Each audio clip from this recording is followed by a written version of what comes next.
வணக்கம். முதலமைச்சரும் தவேக தலைவருமான திருச்சி கிழக்கு மற்றும் பெரம்பூர் உள்ளிட்ட 2 தொகுதிகளில் போட்டி பெற்று வெற்றியிருந்தார்.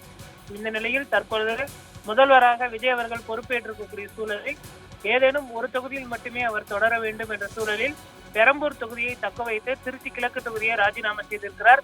இதற்கான கடிதத்தினை தற்பொழுது மூத்த தலைவர் செங்கோட்டையன் அவர்களும் வெங்கட்ராமன் அவர்களும் தற்பொழுது சட்டப்பேரவை செயலாளர் ஸ்ரீனிவாசன் அவர்களிடம் வழங்கியிருப்பது குறிப்பிடத்தக்கது.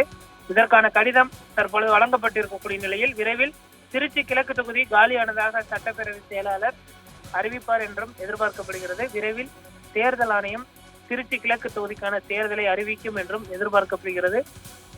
6 மாதங்களுக்குள் அந்த தொகுதி நிரப்பப்பட வேண்டும் என்ற காரணத்தை முன்வைத்து விரைவில் அதற்கான தேர்தல் நடைபெறும் என்றும் எதிர்பார்க்கப்படுகிறது. திருச்சி கிழக்கு தொகுதியில் லால்குடி தொகுதியில் போட்டியிட்டு வெற்றி பெற்ற கூப்பா கிருஷ்ணன் அவர்களுக்கு போட்டியிட வாய்ப்பு வழங்கப்படும் அல்லது சகாயம் ஐஏஎஸ் உள்ளிட்ட 2 பேரில் யாருக்கும் ஒருவருக்கு அந்த வாய்ப்பு என்பது வழங்கப்படும் என்றும் தகவலானது வெளியாகி இருக்கிறது. திருச்சி கிழக்கு தொகுதியை விஜய் ராஜினாமா செய்திருந்தாலும் விரைவில் திருச்சி கிழக்கு சென்று அங்குள்ள மக்களுக்கு அவர் நன்றி தெரிவிப்பார் என்றும் எதிர்பார்க்கப்படுகிறது. பெரம்பூர் தொகுதி என்பது சென்னைக்குள் அமைந்திருக்கிறது.